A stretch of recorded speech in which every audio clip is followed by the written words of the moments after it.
I still remember the exact sound of the night. I decided to stop trusting quiet places. It started on a road I was never meant to take, a narrow stretch of asphalt that cut through empty fields like a forgotten memory. My headlights kept flickering, not from damage, but like something ahead was interrupting the light itself. The air outside the car smelled faintly of damp rope and old paper, though there was nothing nearby but miles of land and an occasional broken fence leaning like it had given up standing. I told myself I was just tired. That's what my father would have said. That exhaustion makes ordinary things look like warnings. But then I saw the first sign that didn't belong there, a wooden chair placed neatly in the middle of the road, facing away from me, as if it had been watching traffic pass for years. No tracks, no house, no reason. When I stepped out of the car, the silence wasn't empty. It felt arranged, like it had been placed there intentionally. Even my breathing sounded unfamiliar, as if it belonged to someone else standing just behind me. I don't know why I walked closer to the chair. I don't know why I noticed faint warmth still lingering on the seat, as if someone had just stood up seconds before I arrived. That's when I heard my own name being whispered from inside the empty field. And I realized I'd already heard that voice once before in a place I was never supposed to remember. And that's when I saw it. The road stretched out like it had been forgotten by everything except the wind. It was just past midnight when I noticed how empty the farmland really was. No distant headlights. No animals crossing. Only tall, dry grass bending slowly as if something unseen kept walking through it. My tires whispered against the asphalt, and every mile marker looked older than the last, faded like it had been left out in too much sun in too many years. I remember thinking my father would have told me to turn back. He always trusted silence too much, like it was proof nothing was wrong. But I kept driving, because stopping felt worse than continuing. That's when I saw it. A wooden chair, right in the middle of the road. Not tipped over, not broken, just placed there like someone had carefully set it down and walked away without a reason to return. My headlights hit it directly, and the light seemed to hesitate for a moment, as if unsure whether it was allowed to reveal it fully. I slowed down. The air in the car changed before I even opened the door. It carried a faint burnt pine scent, like something far away had just finished smoldering and decided not to disappear completely. My hand stayed on the wheel longer than it should have. I told myself it was just old wood left too long under the sun somewhere nearby. But there was no forest, no cabin, nothing that should have smelled like that. I stepped out. The asphalt felt warmer under my shoes than the night should have allowed. Not hot, just held, like something had been sitting there and hadn't decided to leave yet. The chair didn't creak in the wind. It didn't move at all. That was worse than if it had. Up close, the wood wasn't weathered the way old roadside objects usually are. It looked used. Recently, the edges were smooth in places where hands might have rested. The seat carried a faint warmth that didn't match the temperature around it. I don't know why I leaned closer. Maybe it was the silence. Maybe it was how it felt like the chair was waiting for me to acknowledge it. That's when I heard my name. Not spoken loudly. Not even carried by wind. It came from the field to my left. I turned. Tall grass, stretching endlessly under the pale night sky. No movement. No shape. But the sound had been clear enough that I almost answered out loud. My name again. Quieter this time. Like someone unsure I deserved to hear it. My throat tightened, but I still stepped closer to the chair. I told myself it was just echo, just tiredness bending perception. I've had nights like that before, long drives where everything starts sounding like memory instead of reality. But this wasn't memory. This felt like recognition. The seat of the chair was warmer now than when I first saw it. Not slightly, noticeably. Like something had just stood up from its seconds before I arrived. I pulled my hand back without touching it. A sound came from the field again, but it wasn't my name this time.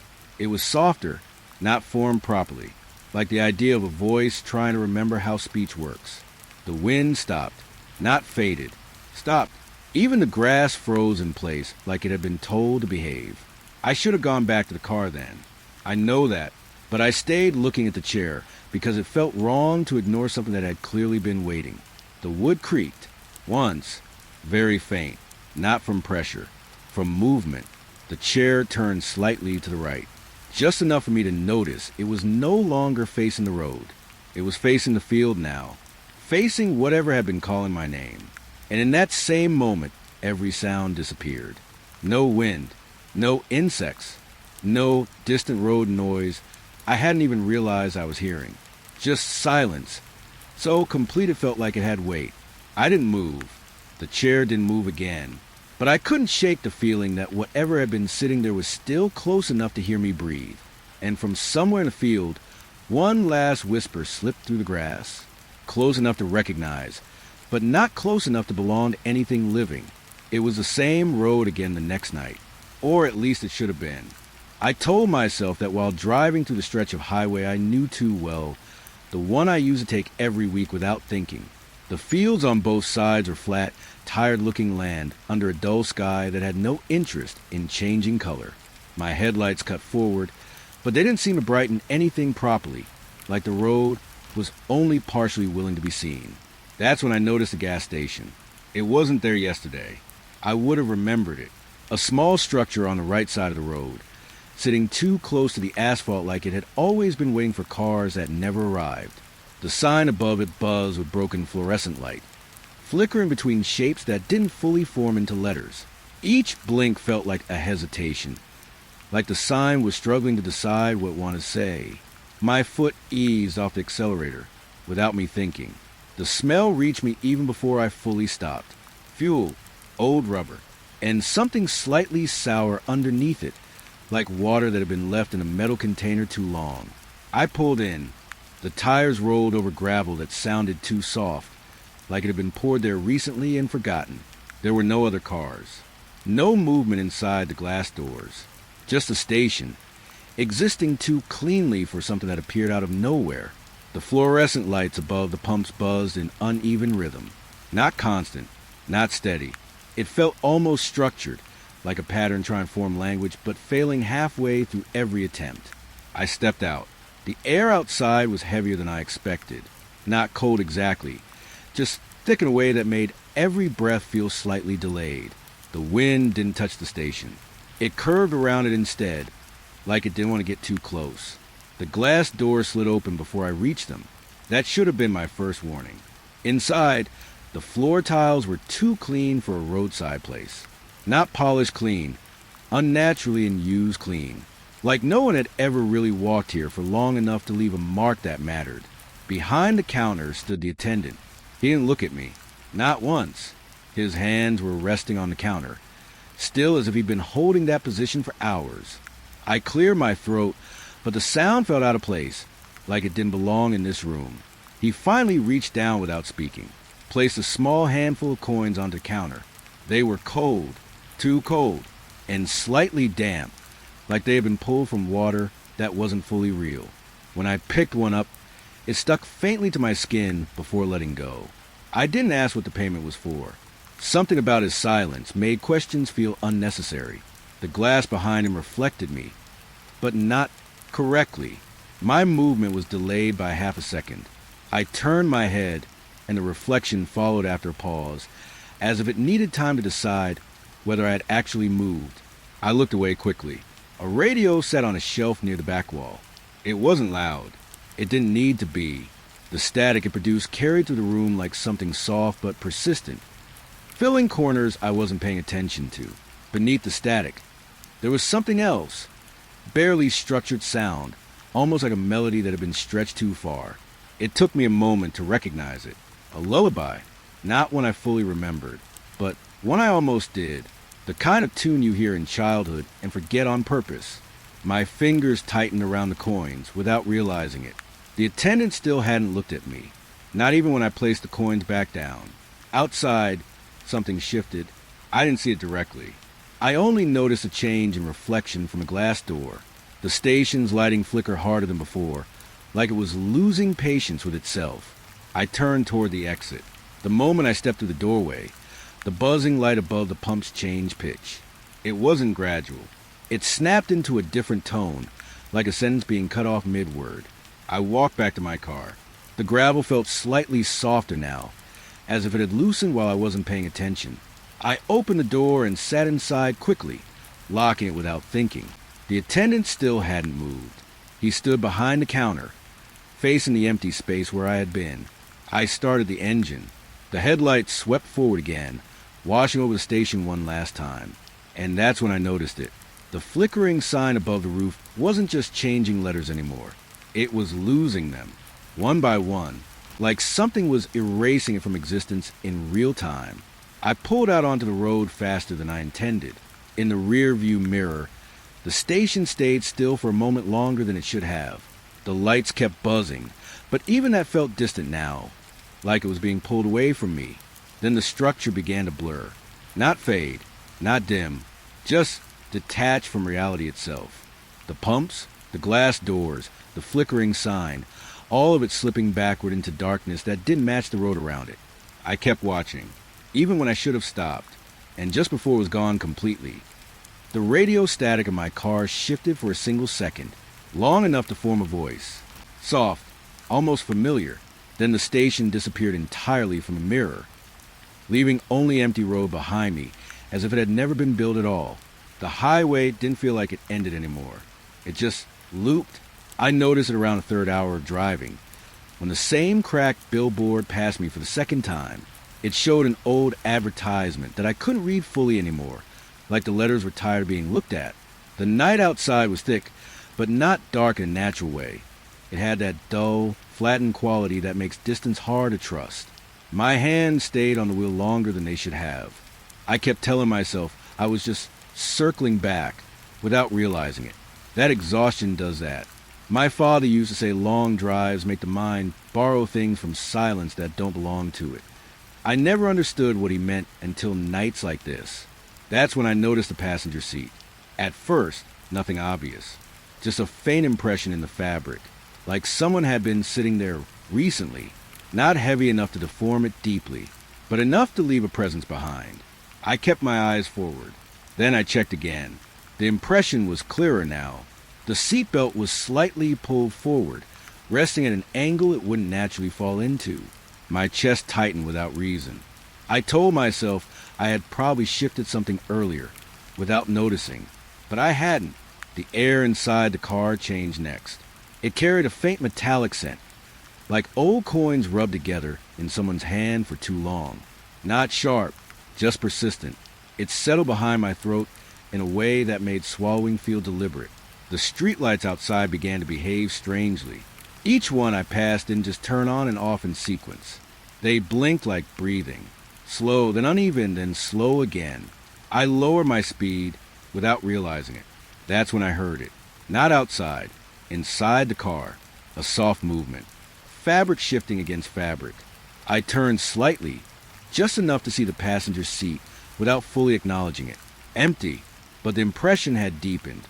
Now it looked less like someone had sat there, and more like someone was still sitting there, only choosing not to be visible. I gripped the wheel tighter. My reflection in the rear view mirror looked normal at first. Tired, alert, human. Then it blinked, one fraction too late. I froze. The reflection didn't. It held my gaze a moment longer than I did, like it was checking whether I had noticed a mistake. I forced myself to look away. The road ahead seemed narrower now, even though it hadn't changed. The fields on either side felt closer, like they were leaning inward slightly to listen. My breathing sounded louder than it should have. Then the movement came again, this time from the seatbelt. A slight shift, like it had been touched. I didn't reach for it. I didn't want to confirm anything. Instead, I focused on the road, counting markers I had already passed before, trying to anchor myself in something repeatable. But even that failed.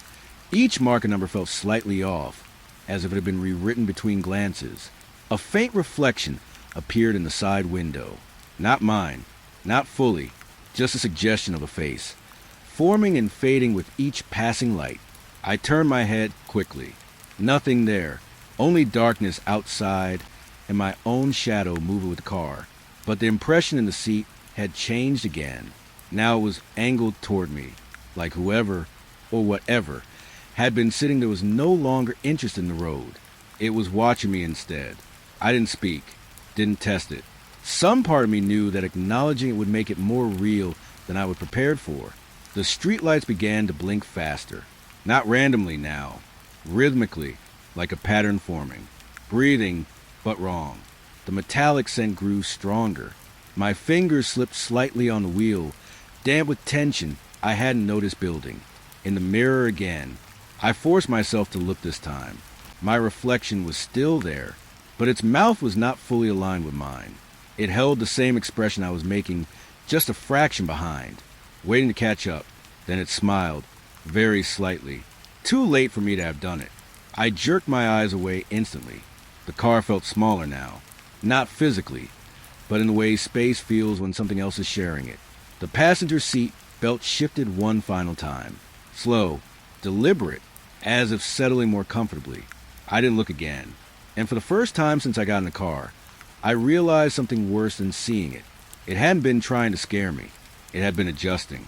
The road changed the way it always does at that hour, without announcing it, without giving any reason to trust it. It was close to midnight when I first saw the farmhouse light. A single porch lamp, glowing warm and steady in the distance, sitting in the middle of nowhere like it had been waiting specifically for me to notice it. The highway had ended, or maybe I had just stopped recognizing it. Either way, the land around me had softened into open fields again. Tall grass moving in slow waves under sky that felt too low for comfort. I slowed the car, not because I wanted to, because it felt like the only thing the road would allow. The porch light stayed just far enough away that I couldn't judge its real distance. Every time I blinked, it seemed closer, but never reachable, like the space between us was refusing to close properly. The air outside the window carried a faint smell of old cloth, not clean fabric. Something stored too long in a closed space, forgotten but not decayed. It clung to the edges of my thoughts more than my lungs. I parked without remembering deciding to. The engine clicked as it cooled, and the sound felt too loud in the quiet that followed. Even my breath seemed like it belonged to someone else's body. The farmhouse itself was barely visible beyond the porch light, just a shape, heavy and still, with no movement in the windows. But the light, that light was too certain, too focused. I stepped out. The ground beneath my shoes didn't feel like soil. It felt softer, slightly uneven, like walking over something buried that had never fully settled into rest. My father used to say some places keep what falls into them longer than they should. I didn't understand that then. I think I do now. The porch swing moved slowly as I approached, not swinging properly, just drifting, as if it couldn't decide whether motion was still allowed. There was no wind, none at all, yet the chains holding it made a faint creaking sound, like they were remembering movement rather than responding to it. I looked up at the house, number nailed beside the doorframe. It was wrong. I looked again. It changed, not dramatically, just enough that I knew it wasn't stable. Like the numbers were unsure which version of themselves they were supposed to be. The porch light flickered once, very gently, almost like a thought. Then a voice came. Late. It wasn't loud. It wasn't close either. It felt like it came from a space just behind my shoulder, where the air hadn't fully committed to being empty. I turned quickly. Nothing there, only the field stretching out behind me, grass bending in slow, patient motion. The porch swing shifted again, a little more now, like it had reacted to the voice. I stepped closer to the door, not because I wanted to enter, because stopping felt worse. My hand hovered near the handle. The wood was colder than it should have been, even with the porch light sitting directly above it. That warmth didn't reach anything it was meant to. From inside the house, there was no sound, no TV, no radio, no movement, just a stillness that felt practiced. I leaned in slightly, trying to see through the window beside the door. The glass reflected me first, then something else, a shape behind me, not fully formed, not standing in any clear position, just there enough to make my body go rigid. I turned again. Nothing, but the porch light had changed. It was dimmer now, like it had lost interest in remaining visible. The house number shifted once more. This time I didn't try to read it. I already knew it wouldn't stay. The porch swing creaked again, and I realized it wasn't swinging forward anymore. It was slowing down, like it had finally decided to stop moving entirely. The voice didn't return. Instead, The light above the porch began to flicker in a different rhythm. Uneven, hesitant. Almost like it was trying to signal something without knowing the code. I took a step back without meaning to. The moment I did, the porch light went out completely. Not gradually. Not fading. Just gone. And in that instant, I realized something that made my throat tighten. It hadn't gone out because of me looking away. It had waited until I stopped paying attention, like it only existed when observed. The house remained in darkness now, but I didn't leave. Not yet, because the last thing I noticed before I finally forced myself to turn back toward the car was that the porch swing had stopped moving entirely, and it was no longer empty. The field wasn't supposed to be there, at least not like this. I remember pulling off the road because the landscape felt wrong in a way I couldn't explain, without sounding irrational to myself. The highway had dissolved into a dirt edge sometime earlier, and beyond it stretched an open field that looked too orderly to be natural. Tall grass stood in uneven rows, as if something had once been placed here and then forgotten how to leave. My headlights caught something ahead. Old radios. Dozens of them, standing upright in the soil like gravestones that had been repurposed for sound instead of memory. I shut the engine off without meaning to.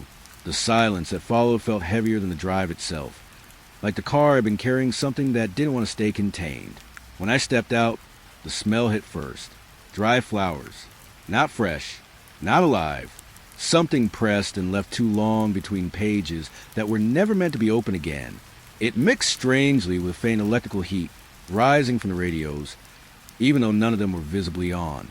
The wind moved through the field in soft waves, but none of the radios shifted. They were too stable, too intentional. Each one was different. Old wooden boxes, cracked plastic shells, metal frames rusted into dull brown. Some had missing knobs. Some had glass faces clouded like they had been exposed to too many years of listening. I walked closer. The first sound came when I was still several feet away. Not static. Breathing.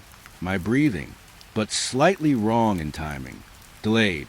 Like it was being played back from a place that didn't fully understand how lungs worked. I stopped. The radios didn't react. But the sound inside them adjusted. Now multiple versions of it layered together. Some faster. Some slower. Some shallow. Like I was trying to breathe while running from something I hadn't yet seen. My throat tightened. I took another step. A second radio came alive. Then a third. Each one carrying a version of me I didn't recognize fully. Not different voices. Different states of being. One sounded calm. One sounded like I was trying not to cry. One sounded like I was already gone and just repeating habit. The grass around my ankles brushed against my shoes, dry and brittle, like it had been waiting a long time for someone to pass through it. Then one radio clicked sharply. A switch turning, and I heard a conversation. My voice, from hours earlier. I stopped breathing for a second without realizing it. The conversation wasn't clear at first, just fragments, words I remembered saying, but not in that exact order. It sounded like someone had taken pieces of my day and rearranged them slightly wrong, like a memory misfiled, and still being played anyway. I stepped back instinctively. The radios responded, not physically, but acoustically. All of them shifted frequency at once. The sound became unified. No longer separate breathing patterns. No fragmented memory. Just one tone. A single stretched sound that wasn't exactly noise. It felt like speech trying to exist without language. Above me, the sky felt closer than it should have. Not descending, just compressing, like it was listening too closely. I turned my head slightly, expecting to see the road behind me, but it looked farther away now. Not physically distant, just unreachable in the way dreams become unreachable when you realize you're in them. Another radio cracked softly, not breaking, activating, and then all of them synchronized again. This time there was no variation, no delay, no distortion, just silence forming itself into structure, like something trying to speak without ever being taught how. My name almost formed inside it. Almost, but not fully. I backed away slowly, careful not to step too quickly, as if movement itself might disturb whatever agreement the field had made with sound. The radios didn't follow me. They didn't need to. They were already inside the space I had been standing in. I reached the car without looking back. Didn't open my eyes toward the field again, not even when I started the engine. The headlights turned on, washing over the grass one last time, and for a brief second, I thought I saw every radio pointing in my direction, not physically turning, just aligned, listening together. Then I drove, and as the field disappeared behind me, the last thing I heard wasn't sound. It was a feeling of a frequency settling into place, like something had finally learned how to speak without needing me there to hear it. The bridge appeared after a stretch of road that stopped making sense. There was no sign for it, no warning, no reflection of it on any map I could still trust in my mind.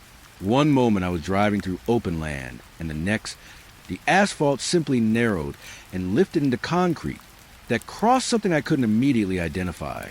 The river should have been there, but there wasn't water. Only depth, a hollow span beneath the bridge that looked like the world had been scooped out and forgotten. Not darkness exactly, more like absence shaped into a place. When I lowered the headlights over it, the beam didn't bounce back properly. It just faded, as if the light was being gently taken apart before it could return. I parked at the edge without realizing I had stopped.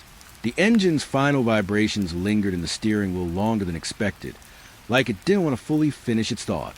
Outside, the air felt colder near the bridge. Not sharp cold, old cold, the kind that clings to metal left outside too long. Even when the weather has moved on, the railings were damp when I touched them. That was the first thing I noticed. Damp like they had recently been underwater. Even though there was nothing below them now, my fingers came away slightly chilled, carrying a faint mineral smell I couldn't place. Not rust exactly. Something older, like stone that had been sitting in silence for too many years. I stepped onto the bridge. Each footstep sounded too clean, not echoing properly, as if the structure wasn't fully agreeing to carry sound. I looked down once, only once, because the moment I did, my stomach tightened in a way that had nothing to do with height. There was no river, but there were sounds. Far below, distant, uneven knocking, like something striking wood or metal from inside a space that didn't have surfaces. It didn't follow rhythm. It didn't repeat consistently. It felt more like attempts and patterns. I forced my eyes forward. The bridge stretched longer than it should have. Straight, unbroken, leading into a horizon that didn't clearly exist anymore. My shoes made faint contact sound with the concrete, but even those felt slightly delayed, as if the bridge was thinking about allowing them. Then I noticed the footprints. Ahead of me, not mine. They appeared faintly at first, just darker patches on the surface, then clearer with each step I took. They were already there, spaced naturally, leading in the same direction I was going. I stopped. The footprints didn't. They remained visible for a moment longer than logic allowed, then softened slightly, like they were deciding whether to continue existing. The air above the bridge felt tighter now, not pressing down, just aware. I heard something move beneath me, not the knocking this time. Something heavier, a slow shift, like a large structure adjusting itself in the absence of water. The sound traveled to the concrete under my feet, into my bones before I could interpret properly. I stepped back instinctively. The railings gave a faint vibration in response, not from wind, from within. I turned my head slowly toward the center of the bridge. The footprints had multiplied. Now, there were 2 sets, then 3, none of them overlapping mine, all moving forward without hesitation. I realized I was no longer the only thing crossing it. My throat tightened, but I didn't speak. The bridge seemed to react better to silence anyway. A faint metallic taste settled at the back of my tongue, like the air itself had been passing through something older than atmosphere. I wiped my hand along the railing again without thinking. It came away colder than before, almost wet. Then the tapping started, soft at first, from inside the structure, not below this time, inside the bridge itself, like something had been sealed within the concrete and was testing for weakness by touch alone. The sound moved along the underside in uneven intervals, pausing, shifting, then continuing in a different place entirely. I looked down again despite myself. There was still no river, but now the emptiness beneath felt less like absence and more like containment, like something had been removed, so that something else could remain unseen. The tapping continued. Closer now, not increasing in volume, increasing in certainty. I stepped backward carefully, watching the surface beneath me as if it might change without warning. The footprints ahead were still moving forward, though I could no longer see what was making them. The air behind me felt different, not empty, occupied in a way I couldn't fully describe without looking. I didn't look, not this time. The tapping shifted again, spreading along the bridge in multiple directions at once, as if whatever was inside had realized I was paying attention. My hand reached for the car instinctively before I even knew I had moved. The moment my foot touched solid ground again, the sound inside the bridge didn't stop. It adjusted, like it had learned something. And then, just as I closed the car door behind me, one final tap came from directly beneath where I had been standing a second earlier, clear enough to feel like it was aimed upward rather than down. Not random, not distant, intentional. The motel came into view the way things do when the night decides you're no longer allowed to keep driving. One moment there was empty roadside darkness, flat and endless. The next, a low building sat just off the highway like it had always been there, but only agreed to be noticed now. Its sign buzzed weakly above the roofline, letters flickering in and out of order until I stopped trying to read them properly.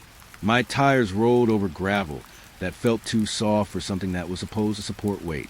It didn't crunch the way gravel should. It absorbed. The building had too many windows for how quiet it felt inside. Every light was on, but none of them reached the outside properly. I parked without thinking about it. My hand stayed on the ignition longer than necessary, like I was waiting for the car to give me permission to stop being part of it. The air outside carried a faint smell of washed fabric mixed with something sharper underneath. Motor oil, old and thin, like it had been spread too far and forgotten. I stepped out. The motel didn't greet me with sound. It greeted me with recognition. Before I even reached the entrance, the glass door slid open slightly on its own, as if it had already decided I would come inside eventually. That should have been enough to turn me around. But the night behind me felt heavier than the building in front of me. Inside, the lighting was too consistent. Not warm, not welcoming, just evenly present, like it had no interest in shadows existing anywhere. At the counter stood the receptionist. She didn't look surprised, not even a little. Her hands were folded neatly, waiting in a position that suggested she had been holding it for longer than I had been alive in that moment. Before I spoke, she said my name, correctly, like she had been expecting me to forget it. I didn't respond right away. My throat felt slow, like it was deciding whether speech was still useful here. She slid a key toward me without asking for anything. No ID, no payment, just metal against what was a soft, final sound. The key felt colder than it should have been, like it had been sitting in something that wasn't air for a long time. I turned it in my fingers. Room numbers on the wall behind her shifted slightly when I wasn't looking directly at them, not changing dramatically, just adjusting, like they were correcting themselves after being observed incorrectly. I asked for a room anyway. My voice sounded distant even to me. She nodded once. No hesitation. No change in expression. Then she pointed down the hallway. I walked. The carpet was too clean, but not new clean. More like something that had been cleaned so many times it forgot what dirt was supposed to feel like. My footsteps didn't echo the way they should have. The sound was absorbed halfway down the corridor, like the building was swallowing noise before to confirm it existed. Every door I passed looked identical, but I knew I had already walked past them before. That was the first moment I stopped trusting direction. I turned around. The hallway behind me was still there, but slightly longer than before. I tried again. Same result. Now a loop I could recognize. A repetition that refused to admit it was repeating. From somewhere inside the walls, a phone rang. Not in any room. Not in the lobby. Inside the structure itself. The sound was muted, as if it was being made through layers of insulation that weren't designed for sound at all. I stopped walking. The ringing continued, then stopped, then started again in a different place. Closer. I reached room doors at random, testing handles without expectation. None of them felt different. All of them returned the same resistance, the same refusal, until one door opened without me touching it. Just a fraction. Enough to suggest invitation. Inside, the room looked normal at first glance. Too normal. Bed, chair, lamp. But something about it felt rehearsed. Like it had been arranged by someone who only understood the idea of a motel room, rather than having ever stayed in one. The bedding carried a faint smell of motor oil beneath the fabric cleaner. Subtle, but persistent enough to sit at the back of my thoughts. I stepped inside anyway. The door closed behind me without a sound. No slam, no click, just the quiet certainty of something deciding the space was complete now. I turned slowly. The mirror on the wall reflected me a fraction too late. Not delayed enough to be obvious, just enough to feel intentional. I looked away immediately. The phone rang again. Inside the wall. Not near the desk. Not near the door. Somewhere between surfaces. I stood still listening. The room didn't feel empty anymore. It felt occupied in a way I couldn't locate. Then I noticed the paper on the desk. A guest list. Names written in neat rows. Some crossed out. Some repeated. My name was there. Once. Then again below it. Slightly different handwriting. I didn't remember signing anything. The mirror reflected movement again. I didn't turn. I didn't want to confirm it. The second version of my name looked darker on the page now, as if it had been written more recently than the first. The phone inside the wall rang one more time, and stopped exactly as I realized something that made my grip tighten around the key in my hand. The motel wasn't counting guests. It was counting me twice. The house wasn't part of the property, I remembered. I knew that immediately, standing at the edge of the driveway with the car still running behind me. The night was quieter here than it had been anywhere else.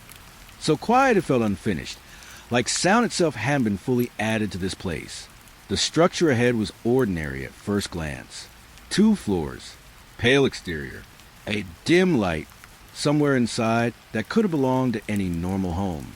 But I had seen enough now to know normal was just another way things learned to hide. The air carried a faint smell of old chalk mixed with damp stone. Not the outside kind of damp, the kind that belongs underground, where things don't dry properly because nothing is meant to. I stepped out of the car. The gravel under my shoes didn't respond properly. It felt layered, like there was more beneath it than I could account for. I didn't remember this house being here earlier in the drive, not even as a distant shape. But the road behind me no longer looked familiar enough to argue with. The front door was already slightly open, just enough to suggest it had been waiting. I didn't push it wider. It was already open enough. Inside, the air was cooler. Not fresh cool, basement cool. That deep kind of cold that doesn't change with weather because it doesn't belong to the surface world at all. The hallway was narrow, lit by a single bulb that flickered without pattern. Not broken, just inconsistent, like it wasn't fully committed to staying on. My footsteps didn't echo. They were absorbed too quickly, as if the house didn't want sound to travel through it. That's when I noticed the stairs. They shouldn't have been there. The floor plan of a house like this didn't include a basement entrance, so exposed, not in a hallway this small. But the door at the bottom of the stairwell was already open. Darkness waited beyond it, not as emptiness, but as depth. I remember thinking my father would have told me not to go down there. He used to say some spaces feel familiar only because they're trying to convince you you've been there before. I started descending anyway. Each step felt colder than the last. Not gradually, like temperature itself was being remembered incorrectly the further I went down. The smell changed as I moved deeper. Old chalk, then something softer beneath it. Damp stone, not fresh wetness. Stagnant moisture that had been sitting too long without air or light. Halfway down, I stopped, not because I wanted to, because I thought I heard something. A child's laugh. It didn't finish properly. It stopped mid-breath, like the sound had been interrupted before it learned how to form into a full moment. I listened again. Nothing, only the faint creak of the steps settling behind me.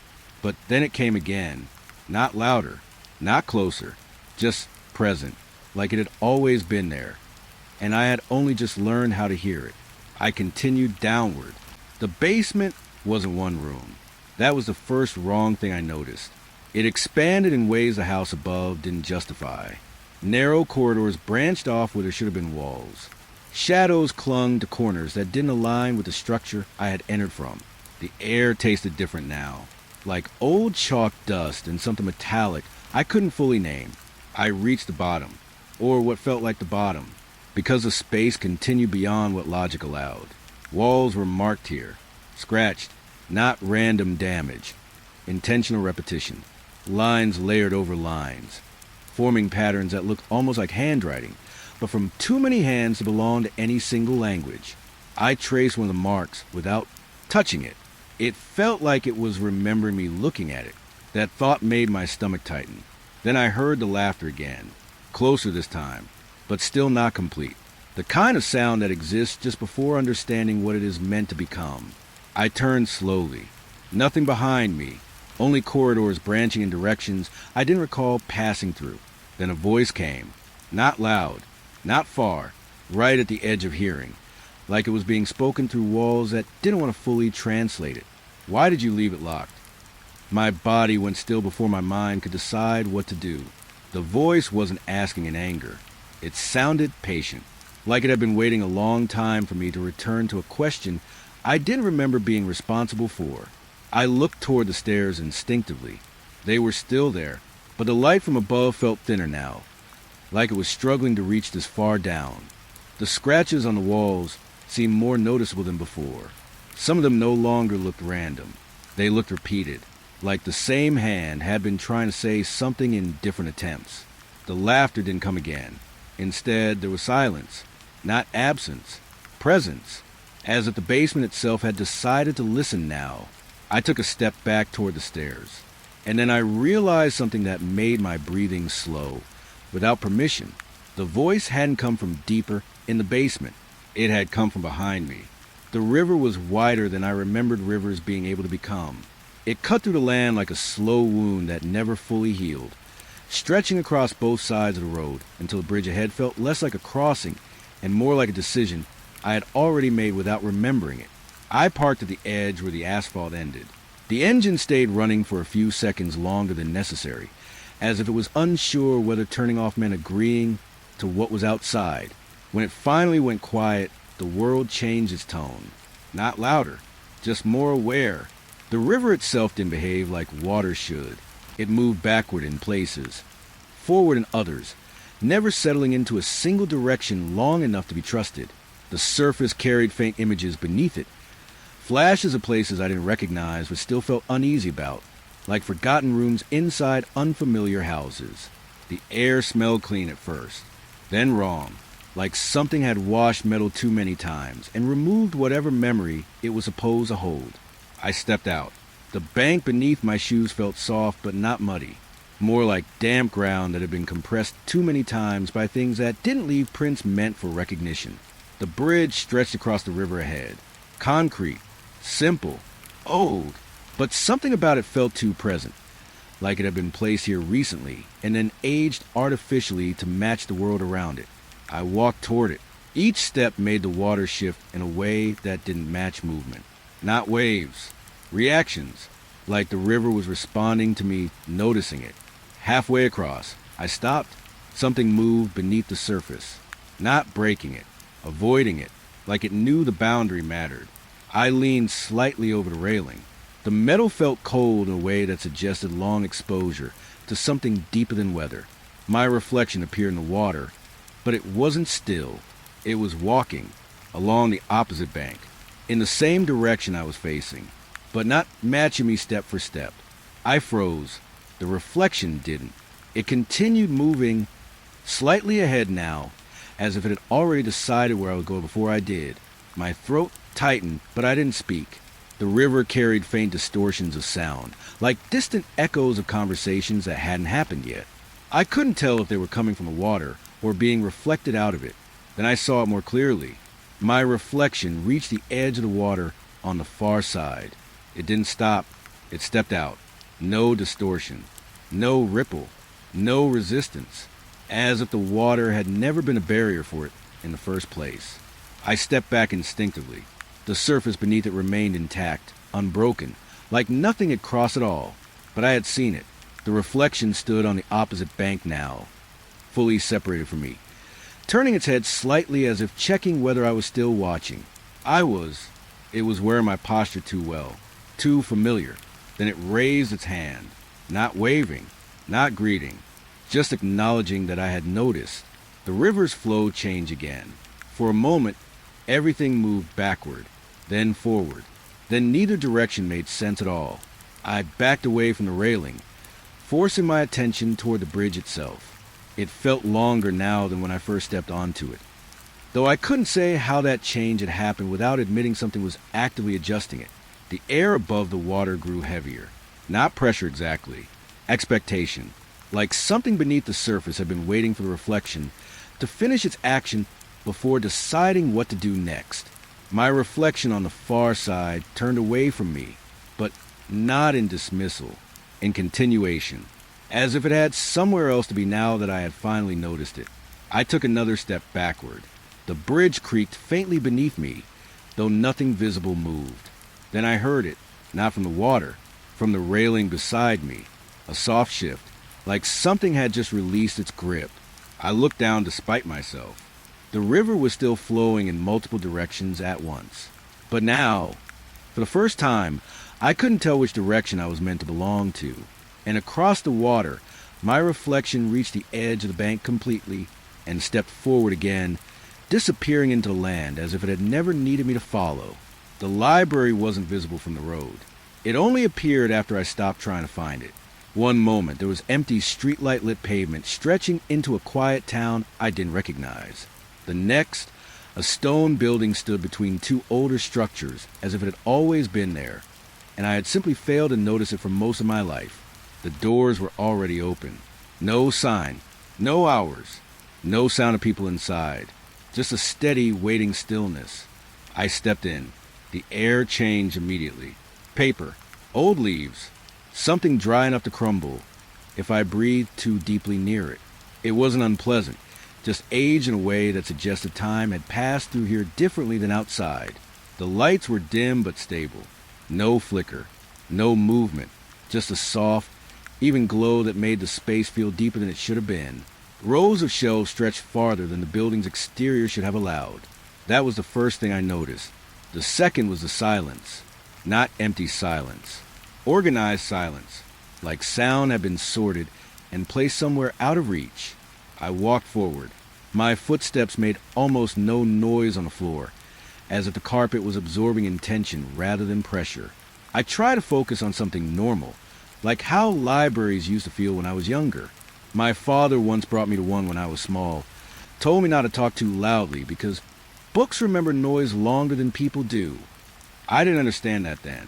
Now I wasn't sure I wanted to. The shelves were filled with books that looked ordinary at first glance. Bound spines, dusty covers, labels faded by time. But the titles weren't titles. They were names, just names. No context, no explanation, no authors. I pulled one down without thinking. My hand hesitated before opening it. Inside, more names, not stories, just pages filled with them.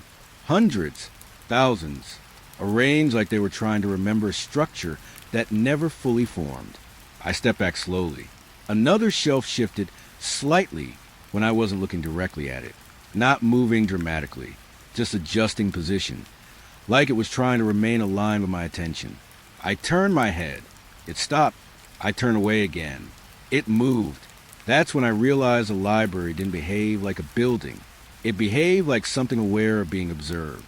A faint sound came from deeper inside, pages turning, but no wind, no hands, just a suggestion of reading happening somewhere beyond sight. I walked further in. The smell of dried paper grew stronger, layered now with something almost like old ink left open too long. My fingers brushed against a shelf without meaning to, and the texture felt slightly warm, like the books had been handled recently but refused to admit it. Then I saw it, a book on a lower shelf. My name, on the spine. No title, no author, just me. I didn't touch it at first. I stared at it longer than I should have. The surrounding books seemed less certain now, like they were subtly leaning away from it. Finally, I pulled it out. It opened on its own. The pages inside weren't full of story. They were full of me, moments, fragments, things I had done, things I had almost done, things I didn't remember clearly enough to confirm. But something was wrong. The entries didn't feel written. They felt recorded after the fact, like the book had been filling itself, and once I was no longer paying attention. A faint movement passed behind me. I turned quickly. Nothing, only shelves. But one of them had shifted slightly closer. I closed the book. The moment I did, the writing inside it seemed to hesitate, as if it wasn't finished deciding what I was. Then the sound came, paper tearing, soft, slow, not from my hands. From somewhere deeper in the library. Every shelf I could see began to change slightly when I wasn't looking directly at it. Not collapsing, not moving wildly, just rewriting position, like the space was adjusting itself based on something I couldn't fully understand. I opened the book again without meaning to. The pages were changing, not adding words, removing them. My name appeared on one line, then vanished mid-sentence, like it couldn't decide whether it should still belong there. I dropped the book immediately. It hit the floor without sound, and that was the worst part, because I knew it should have made noise. The library stayed silent, but not in the same way as before. Now it felt like something had stopped allowing sound altogether. From somewhere between the shelves, a presence shifted again, closer this time, and I realized, standing there among books that remembered names instead of stories, that the library wasn't trying to keep records of people. It was trying to decide which ones were allowed to remain written at all. The house appeared only when the fog became thick enough to forget distance. I was driving slowly along a road that had narrowed into something more like memory than pavement. The fields on both sides were gone now, replaced by white-gray haze that pressed close to the windshield without touching it. My headlights didn't cut through it properly. They just sank into it, like the light was being absorbed instead of reflected. Then the house formed ahead. Not built, not approached, just revealed. A dark shape at the edge of the fog, sitting on land that didn't feel fully solid until I was already close enough to stop. I remember easing off the brake without deciding to, as if the car had understood before I did that we were meant to arrive here. The air outside smelled like cold ash and old wood fires that had burned out long before anyone thought to notice. I stepped out. The ground was softer than expected. Not wet, not dry. Something in between, like soil that had been left alone for too long and forgotten what it was supposed to support. The house stood quietly. 2 floors. Windows dark, but not empty. There was a feeling of occupancy without confirmation, like the structure itself had decided people were optional. I didn't recognize it, but something in me reacted like I should have. The front door was closed. I didn't see it open, but when I reached it, it was already slightly ajar. Not welcoming, not threatening, just ready. Inside, the air was colder in a way that didn't match outside conditions. The smell of ash grew stronger, mixed with something faintly like burnt wood that had been extinguished too early, leaving behind its memory instead of its heat. The furniture was arranged too carefully, not messy enough to suggest life, not sterile enough to suggest absence. It felt rehearsed, like someone had studied how a house should look after people leave it and recreated only the outline. My footsteps made no echo. The hallway stretched longer than it should have. I stopped halfway and without meaning to. A photograph hung on the wall. I don't remember raising my hand, but I was already close enough to see it clearly. It showed a family scene. 3 figures, but one of them was me, not as I am now, slightly older in the face. Slightly unfamiliar in posture, standing in a room I've never been inside before. I stepped back. The frame didn't move, but the image inside it did, just barely, as if it had noticed me noticing it. A faint sound came from deeper in the house, with shifting, not creaking like old buildings do, more like furniture adjusting itself when it thinks no one is watching. I followed it. Each room I passed looked almost familiar, but never enough to place. A dining table with no chairs pulled out. A living room with a couch angled slightly toward a corner that didn't hold anything visible. But the feeling of being observed grew stronger the further I went. Not directly, indirectly. like the house was remembering me walking through it instead of experiencing it for the first time. The hallway ended at a door that shouldn't have been there. Too narrow, too plain. It didn't match the structure. It was already open. I stepped through, and the air changed again.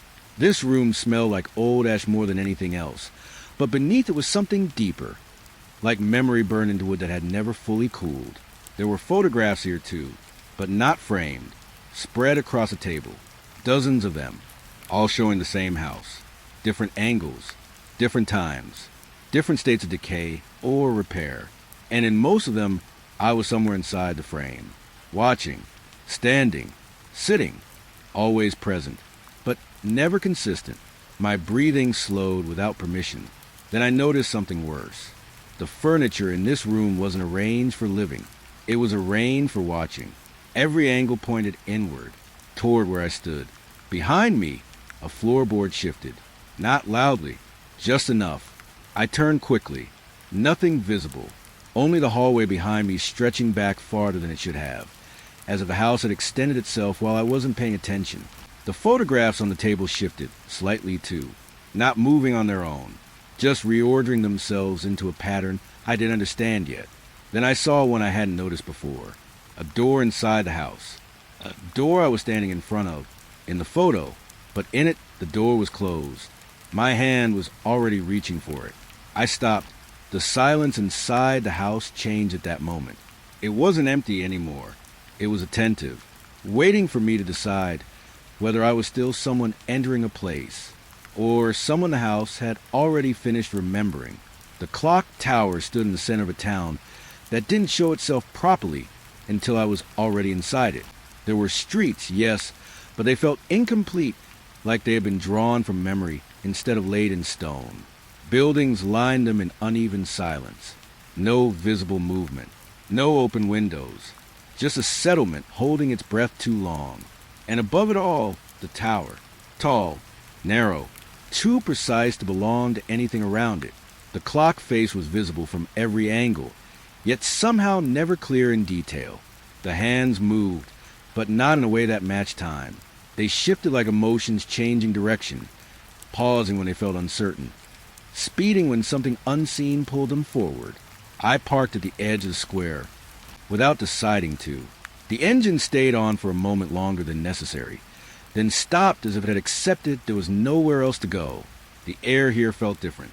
Not heavy, not light, just unaligned, like time wasn't arranged correctly in this place. A faint vibration passed through the ground beneath my shoes as I stepped out. Not a tremor, more like a distant signal traveling through stone. No people were visible, but the town didn't feel abandoned. It felt paused. The clock tower bell rang. Once. The sound didn't travel outward. It went inward. I felt in my chest more than I heard it with my ears, like the sound had bypassed the world entirely and chosen something deeper to land in. I looked up. The clock face showed no consistent pattern anymore. The hands had shifted again, but not forward, not backward, just into positions that suggested intention rather than measurement. I started walking toward the tower. My footsteps made little sound against the ground. Even that felt negotiated, like the town was deciding what level of noise I was allowed to produce.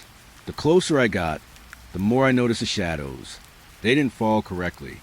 They stretched in directions that didn't match the light source, leaning slightly backward, as if time itself was pulling them the wrong way. I stopped once, because I thought I heard footsteps behind me. But when I turned, there was nothing. Only the square, empty and still, yet the feeling of being followed didn't leave. It just redistributed itself. Inside, I continued forward. The clock tower door was already open. Of course it was. Inside, the air was colder, but not in temperature alone. It felt like entering a space where time had been stored improperly. Each breath felt slightly delayed, as if the air had to decide when to become present. The staircase spiraled upward, old stone steps worn unevenly, though it was unclear by what kind of repetition. As I climbed, the bell rang again, this time closer, and longer. The sound didn't fade after it ended. It lingered inside my chest, like it was refusing to leave the place it had reached.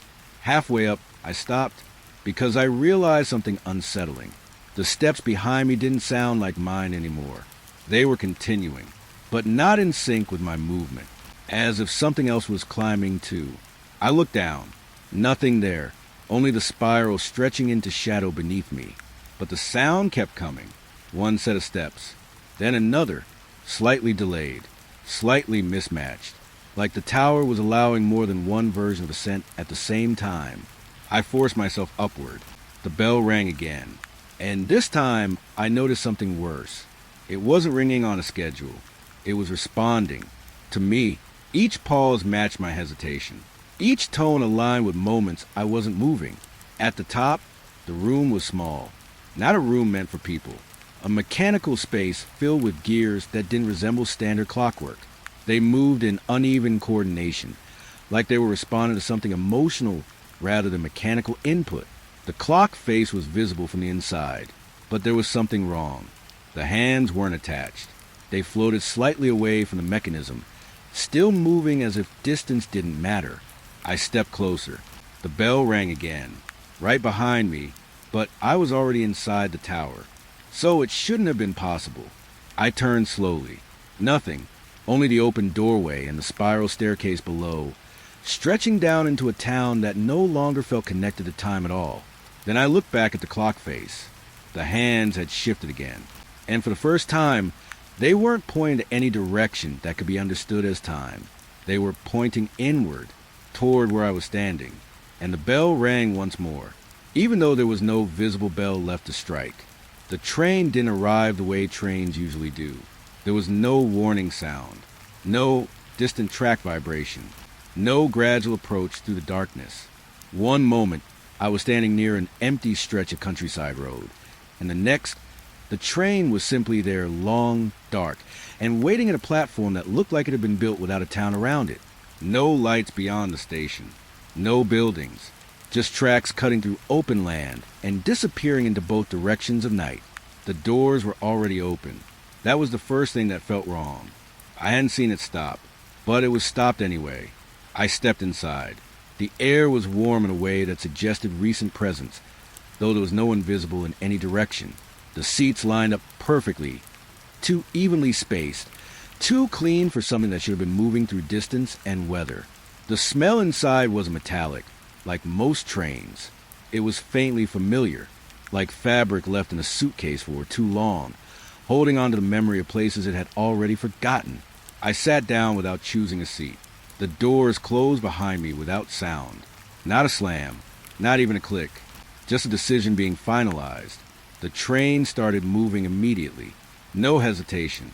No acceleration I could feel, just motion, already in progress, as if it had always been moving, and I had only just become aware of it. Outside the window, the landscape didn't behave correctly. Fields stretched out and then shifted into forest without transition. Roads appeared and ended without connecting to anything. Sometimes the same tree passed twice in slightly different conditions, like the world outside was being edited while I watched. Then the announcements began. A soft chime echoed through the car. Not loud, not sharp, controlled. A voice followed. Calm, neutral, unnaturally clear. Next stop for you. My eyes lifted immediately. There was no speaker visible. The sound didn't come from above or beside. It came from everywhere at once, as if the train itself had learned how to speak without equipment. I didn't respond. The train didn't expect me to. It continued anyway. The windows shifted again, now showing places I didn't recognize, but still felt uneasy about. Empty roads I could almost remember. Buildings that looked like they had been abandoned mid-construction. A shoreline that didn't behave like water should exist there. Then, briefly, I saw a reflection in the glass. Not mine, not fully, sitting across from me, but the seat opposite was empty. I looked directly. Nothing there. Looked back at the window. Still there, watching without moving. My throat tightened slightly, but I stayed still. The announcement system chimed again. Arrival will occur shortly. No destination was given, only certainty. The train began to slow, but not in a smooth way. It paused in uneven intervals, like something was deciding whether stopping was still allowed. Outside, The landscape stopped changing. It became static, too static, like the world beyond the window had been frozen mid-thought. The train came to a full stop. No station appeared, only darkness beyond the glass, thick enough to feel close even without distance. The doors opened, not all at once, one side first, then the other, revealing nothing that resembled platform, just space. Waiting. I didn't move immediately. Inside the car, everything was still functioning normally. Lights steady, seats unchanged, no visible damage, as if nothing unusual had occurred at all. Then the announcement returned. Closer now, not from speakers. From the air itself. This stop is familiar. My fingers tightened slightly against the seat, because I realized something I hadn't been willing to consider until that moment. The train wasn't moving through places. It was moving through recognition. The doorway ahead didn't show darkness anymore. It showed something that felt almost like memory.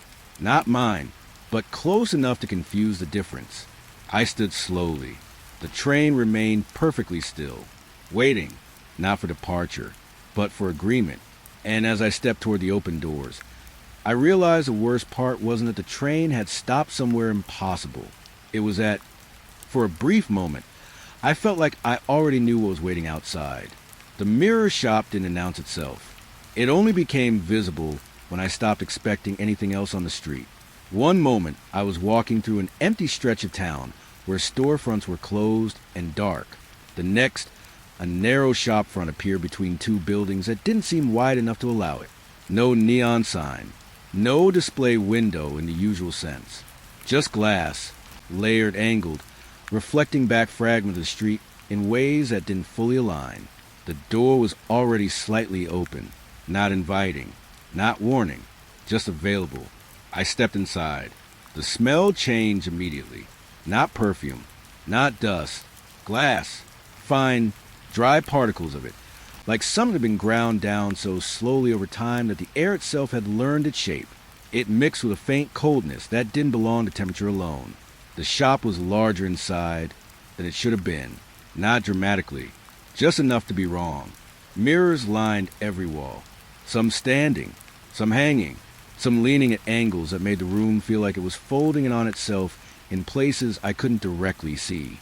The lighting was soft but directionless, like it wasn't meant to illuminate objects, only surfaces. I took a step forward. Every mirror reacted differently. Some showed me exactly as I was. Others showed me slightly delayed. A few didn't show me at all until I had already moved away from them. That was the first thing that made my breathing slow. The shopkeeper stood somewhere behind the counter. At least, I think it was the same person each time I looked. They were never in the same exact position twice. Not fast movement, just repositioning between glances, as if they only existed fully when I wasn't focusing on them. I avoided looking directly for too long. That felt safer. A faint sound came from somewhere in the room, glass shifting slightly against glass, like the mirrors were adjusting their weight. When I wasn't paying attention, I walked deeper inside.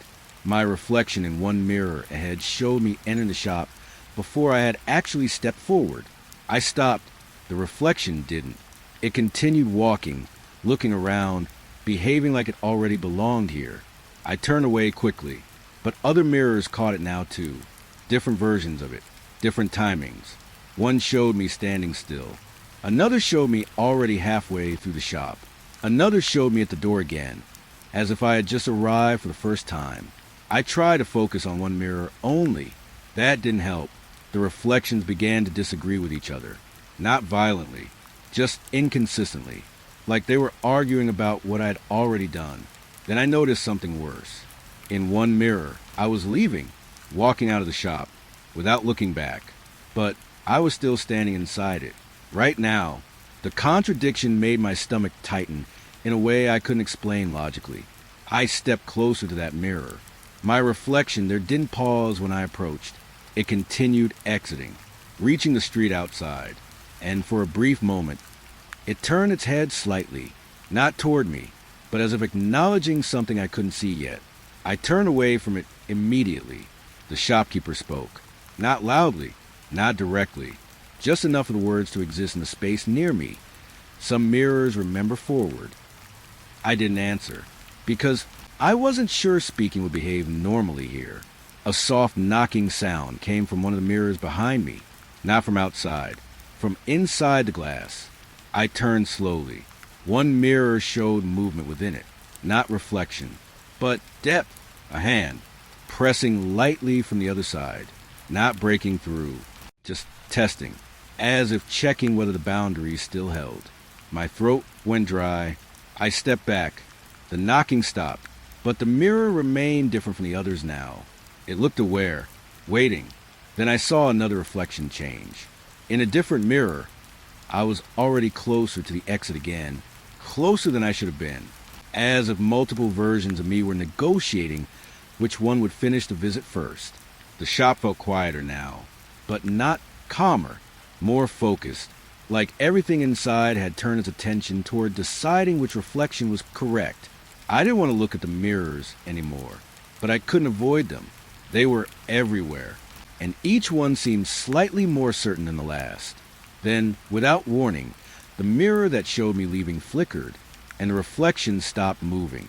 It stood still at the threshold outside the shop, then slowly raised a hand again, not waving, not pointing, just waiting. From inside the glass, a soft knock came once more, but this time it wasn't asking to be noticed, it was asking to be let out. The town didn't feel abandoned. It felt inconsistent, like it kept forgetting what it had agreed to be. I noticed at the moment I crossed the boundary road. Streetlights were on, but not evenly. Some flickered softly. Some stayed frozen in a steady glow. A few didn't respond at all, standing dark like they had decided not to participate. There were buildings on both sides of the street, but the longer I walked, the more uncertain they became. Signs changed slightly when I looked away. Storefront names shifted letters in ways my eyes struggled to track. Nothing stayed fully stable long enough to memorize, and yet people were there. At least, I thought they were. A man passed me on the sidewalk. He nodded once. I nodded back. When I turned around a second later, I couldn't remember his face clearly enough to confirm he had ever existed properly. That was the first time I felt the town working against memory itself. I kept walking anyway. The air had a faint taste of something like old fruit left too long in a closed room. Not rotten, just past recognition. It clung to each breath without fully revealing its source. A small cafe was open ahead. Lights on, door unlocked. A bell that didn't ring when I entered. Inside, a few people sat at tables, talking, eating, moving in ways that looked normal until I tried to focus on any single detail. Their conversations never fully completed sentences. Words would begin clearly, then drift into something else mid-thought, as if the speaker forgot what language they were using halfway through.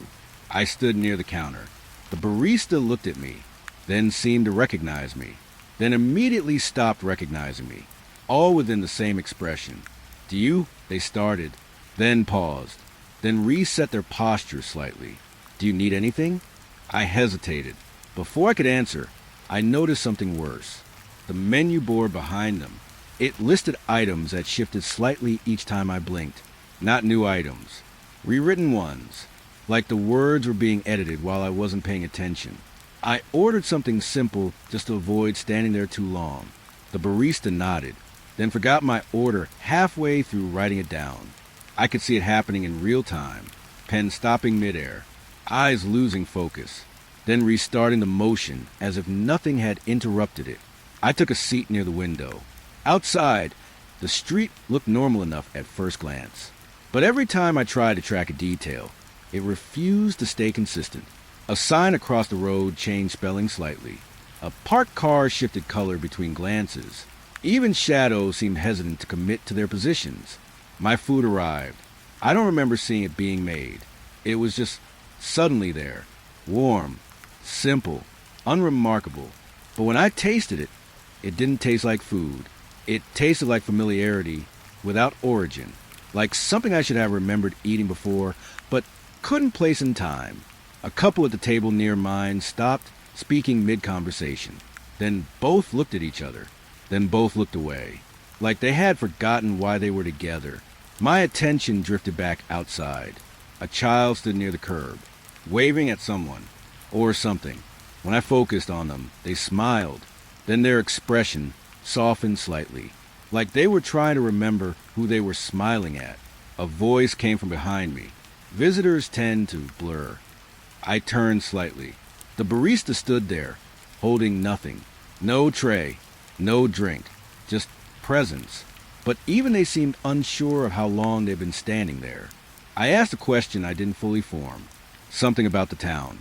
They tilted their head, then answered in a way that didn't resolve anything. People here stay until they don't. That didn't help, but it stayed with me.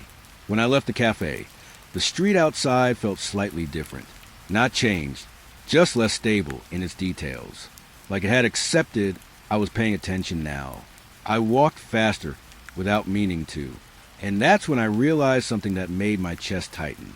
No one on the street was looking at me directly anymore, not because they were ignoring me, but because they didn't seem able to hold on to me long enough to confirm I was still there. And as I kept moving forward, I understood the worst part of the town wasn't that it forgot people. It was that it could make people forget they were ever supposed to be remembered at all. The apartment wasn't mine. I knew that before I even unlocked the door. The key had been given to me without explanation. At a front desk, I couldn't clearly remember anymore. The building itself was too quiet for its size, like it had been designed to absorb the idea of other tenants rather than actually house them. When I stepped inside, the hallway light flickered once. Not broken, just unsure. The apartment door clicked open before I touched it. That detail stayed with me longer than I wanted it to. Inside, everything looked ordinary at first glance. Living room, kitchen, narrow hallway leading deeper in. But the arrangement felt slightly off, like someone had built the space from memory instead of blueprint. The air smelled sterile, but underneath it there was something faintly metallic. Not blood, not rust, more like time itself had been compressed and left to sit too long in one place. I closed the door behind me. The lock engaged from the inside without me turning it. That was the first real warning. The apartment was quiet, but not empty. It felt occupied in a way I couldn't locate. I walked slowly into the living room. The furniture shifted slightly in perception, depending on where I stood. The couch looked closer from one angle, farther from another. The coffee table seemed heavier than it should have been, like it had been moved too many times and forgotten where it belonged. A faint vibration ran through the walls. Not steady, not rhythmic, just occasional pulses, like something speaking in a language the building hadn't fully learned yet. I sat down anyway. The silence changed shape when I did. Not breaking, adjusting. Then I heard it, from the wall behind me. A voice, muffled, but clear enough to recognize structure rather than words. Not speaking to me directly, speaking near me. I stood up immediately. The sound stopped. I moved toward the hallway. Each step felt slightly delayed in reflection, like the apartment was processing movement after it happened rather than during it. At the end of the hallway, a door was slightly open. I didn't remember seeing it before. Inside was a small room, barely furnished. Just a desk and a chair facing the wall.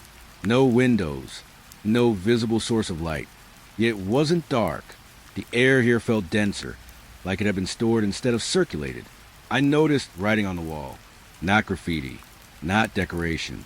Notes, lines of sentences that didn't connect cleanly, as if they had been recorded at different times and never meant to form a sequence. Some of them felt familiar in a way I couldn't explain, like thoughts I had before fully forming them. Then I heard my own voice from the room, but not now. Earlier, a delayed version of it. I think I'm leaving. I froze. The voice didn't continue. It didn't need to. The apartment itself seemed to react to it instead.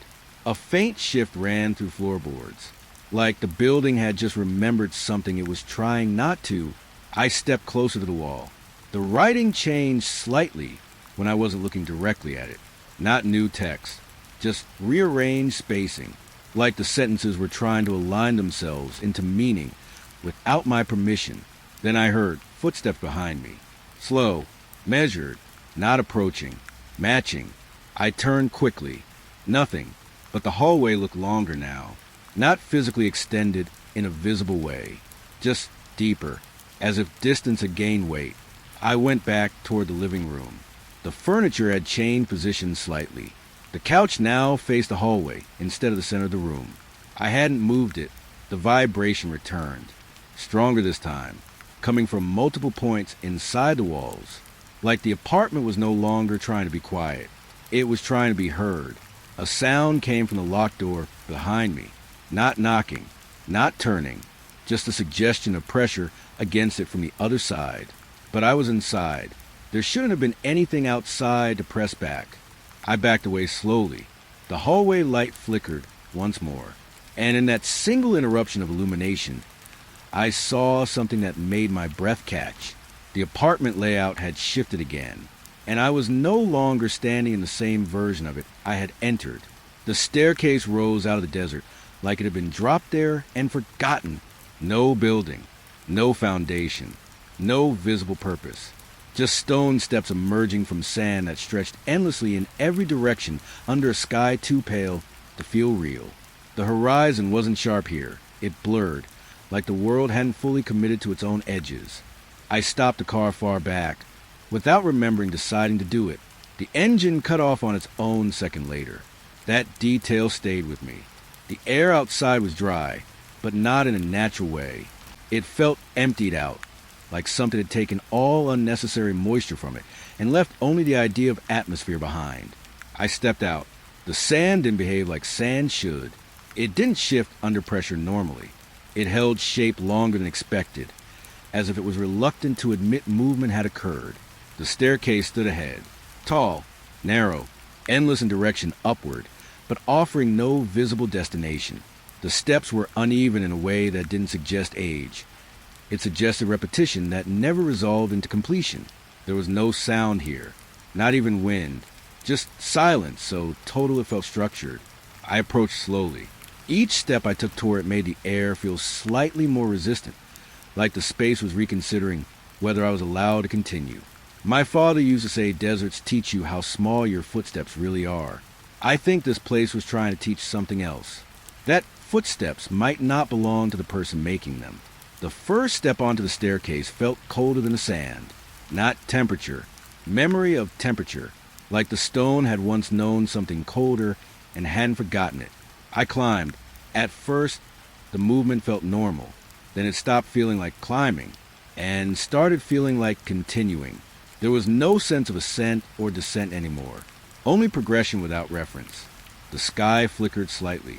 Not like lightning. Like a distant light, struggling to remain consistent. Then I heard whispers. Not around me. Inside the air itself. They weren't words at first. Just patterns of sound that almost formed thoughts before dissolving again. Then I recognized something worse. They were repeating what I was thinking. Not exactly. Incorrectly. Like the desert was listening but translating poorly. I stopped once. The staircase didn't stop. It continued upward beyond where I had paused, as if my absence didn't interrupt its intention. I looked down. The desert below looked farther away than it should have. Not distance. Disconnection. Like it belonged to a different version of reality that I was no longer fully attached to. Then I heard footsteps. Above me. Descending. Slow. Measured. Not rushing. Not cautious. Just inevitable. I looked up quickly. Nothing visible. Only the continuation of steps disappearing into brightness that wasn't sunlight. But the sound remained. Getting closer. Not in volume. In certainty. I tightened my grip on the edge of the stone step. The air grew thinner in a way that had nothing to do with height. More like the environment was reducing how much of itself it was willing to share. The whispers changed again. Now they were closer to language. Still broken. Still wrong. But forming something that almost resembled understanding. I think I heard my name once. But it sounded older than I remembered it being. The footsteps above stopped. Right above me. Not moving. Waiting. I didn't look up immediately.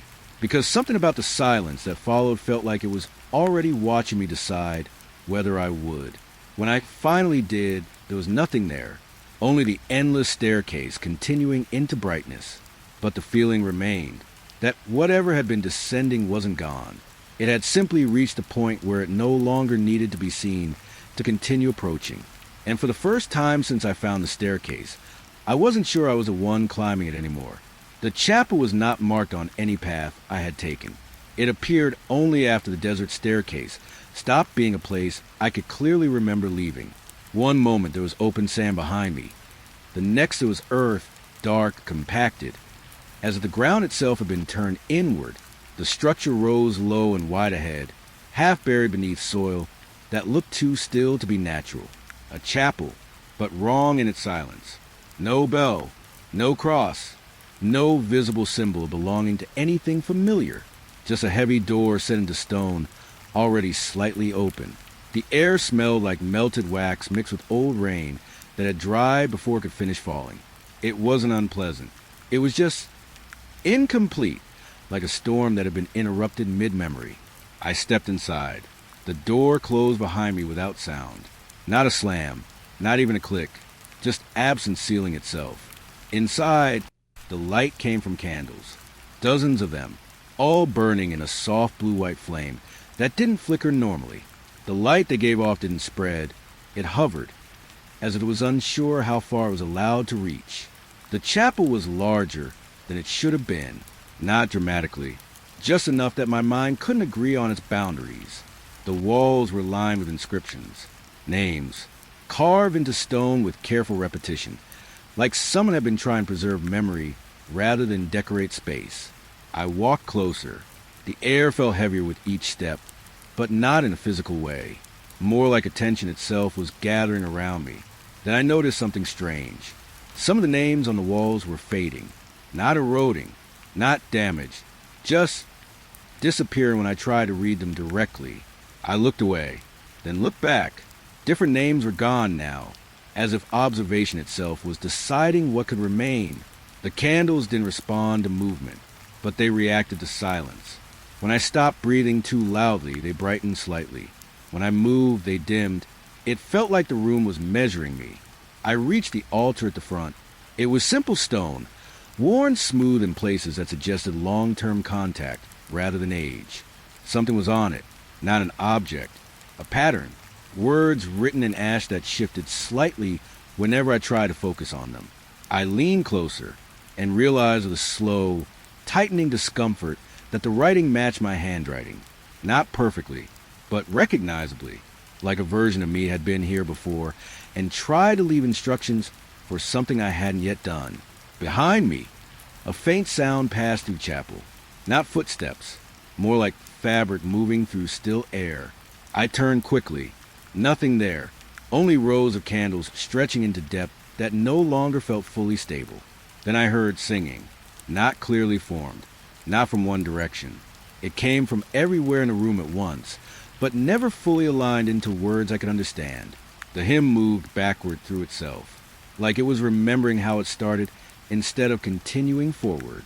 The candles flickered in response, not randomly, coordinated, as if they were following a rhythm I couldn't hear directly. I looked back at the walls. More names had faded, but new ones were appearing in their place. Slowly, carefully, like the chapel was rewriting itself based on something it had just learned. Then I saw my name, not carved, not burned, just present, on the stone wall, still forming. I stepped back immediately. The candles dimmed in unison, not like loss of fuel, like acknowledgement. The singing stopped for a moment. Absolute silence followed, then resumed, but changed. Now it sounded closer, more structured, like it was finally learning how to be understood. I backed toward the exit, without turning fully away from the altar, because something about the room made me feel like leaving would count as agreement. Halfway to the door, the candles along the nearest wall went out one by one, not randomly, in sequence, starting from where I had entered, moving toward where I stood. I didn't wait to see the rest. I reached the door, but it wasn't open anymore. It was closed from the inside. And behind me, the final candle didn't go out. It leaned slightly toward the altar, as if something had just finished speaking through it, and was now waiting to see if I understood the answer. The forest didn't begin like a forest. It began like correction. One moment I was moving through open land. The kind where distance feels honest and visible. The next, the trees were simply there, too aligned, too deliberate, as if they had been placed rather than grown. Their trunks stood in quiet agreement, forming paths that didn't look natural even before I started walking through them. The air smelled like damp earth mixed with something older, like worn fabric left too long in a closed space. It wasn't unpleasant, just unfamiliar in a way that made my thoughts feel slightly out of sync with themselves. I stepped inside. The sound changed immediately, or maybe it stopped changing. Even my footsteps didn't behave correctly here. They moved, but the sound arrived either too early or too late, never matching the action cleanly enough to trust. The deeper I went, the more the forest refused to behave like a normal place. Branches didn't sway in wind, because there was no wind, yet leaves still shifted occasionally, like something unseen was moving through them, without disturbing the world in a way I could perceive. Then I noticed the shadows. They were wrong, not dark in the right direction. They moved opposite to their trees, stretching backward instead of forward, as if the light source had lost its agreement with gravity. I stopped walking. The forest didn't stop. It continued existing around my stillness, as if my decision to pause didn't matter to it at all. That was the first moment I felt watched, not by something in front of me, but by the movement itself. I took another step, and immediately heard something I shouldn't have. My own footsteps, ahead of me, running. I froze completely. The sound continued for a few seconds longer, then faded without resolving into distance, like it had never needed me to follow it in order to exist. My breathing slowed without permission. I turned my head slightly. The trees behind me looked unchanged, but I couldn't shake the feeling that I had already been seen passing through them before I actually did. The smell in the air deepened. Still earth, still fabric, but now layered with something faintly dry, like old paper pressed between too many pages. Then the wind appeared, or something pretending to be wind. It moved through the branches softly, but instead of sound, it carried fragments of thought. Not words, not sentences, just impressions of intention. One of them felt like hesitation. Another felt like recognition. I stopped again. The forest didn't mirror my pause. It adjusted around it, like it had anticipated I would stop there, and had already prepared for that version of me. That was when I saw the figure, not fully formed, not approaching, just standing between the trees far enough away that I couldn't tell if it had been there the entire time, or if it had just learned how to appear. It didn't move. Neither did I, but everything else in the forest seemed to align toward it. Leaves paused mid-motion. Shadows stretched unevenly toward its position. Even the silence felt more structure around that point. I looked away for a fraction of a second. When I looked back, the figure hadn't moved closer, but it also hadn't stayed where it was. It was simply more certain in its existence. I took a step back. The sound of my movement arrived before I made it. That's when I realized something worse. The forest wasn't reacting to me. It was reacting to what I would do next.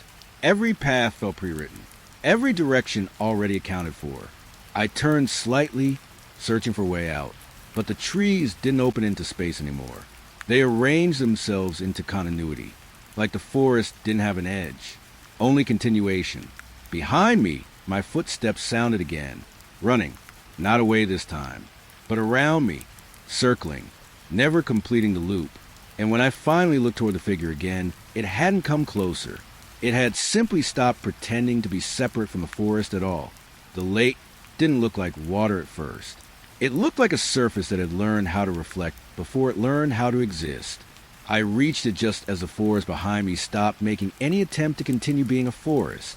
The trees ended without transition, as if someone had erased everything except the boundary where the lake began. No shoreline in the usual sense, just a gradual surrender of land into stillness. The air smelled faintly like cold stone washed with something metallic and clean, like memory scrubbed too many times in the same place. I stepped closer. The surface didn't ripple. It behaved like glass held under quiet pressure, too stable to trust. And in it, there was a house. Not on the shore, not beside the lake. Inside it, reflected perfectly where nothing in the real world suggested it should exist. 2 floors, narrow windows, a shape that felt familiar, in the way deja vu feels before it becomes uncomfortable. I stared at it longer than I intended to, because I recognized a feeling of it more than the image. A place I had never entered, but had somehow already left. My reflection appeared beside it, not on the surface exactly. Inside it, standing at the edge of the reflected shoreline, watching me, not mirroring my posture, waiting. I took a slow step forward. The water didn't respond. It simply allowed the change to happen. My reflection moved first, not matching me, leading. It turned toward the house inside the lake and walked forward as if the surface beneath it had always been solid enough to support that decision. I stopped. The shoreline under my feet felt farther away than it looked, like distance was no longer a reliable measurement here. Fish moved beneath the surface, but their shapes weren't normal.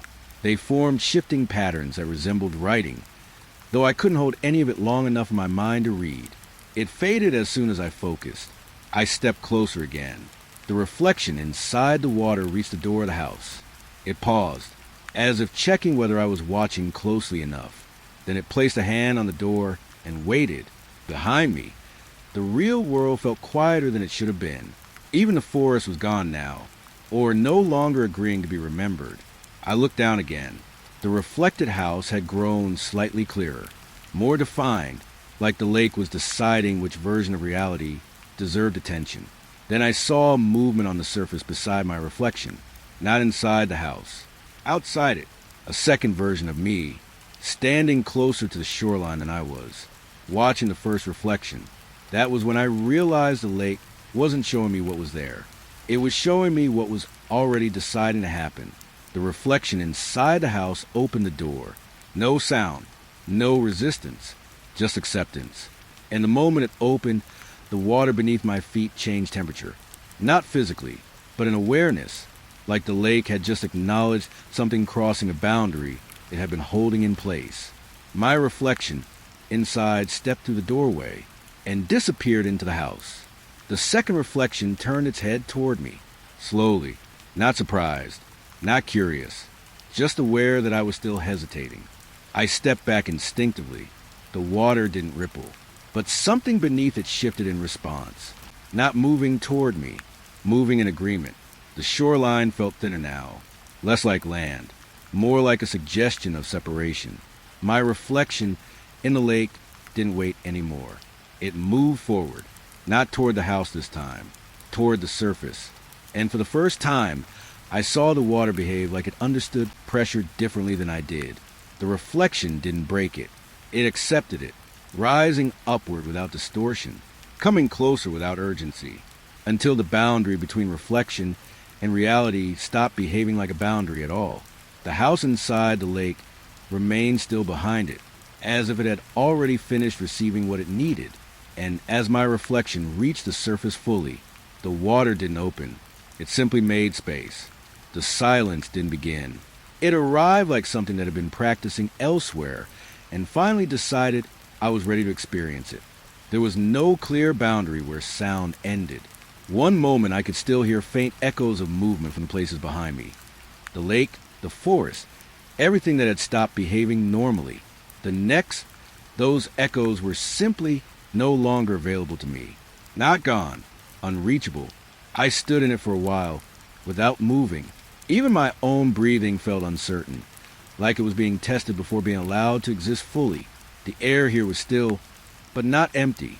It felt aware in a way I couldn't explain, like attention itself had become the dominant condition of the space.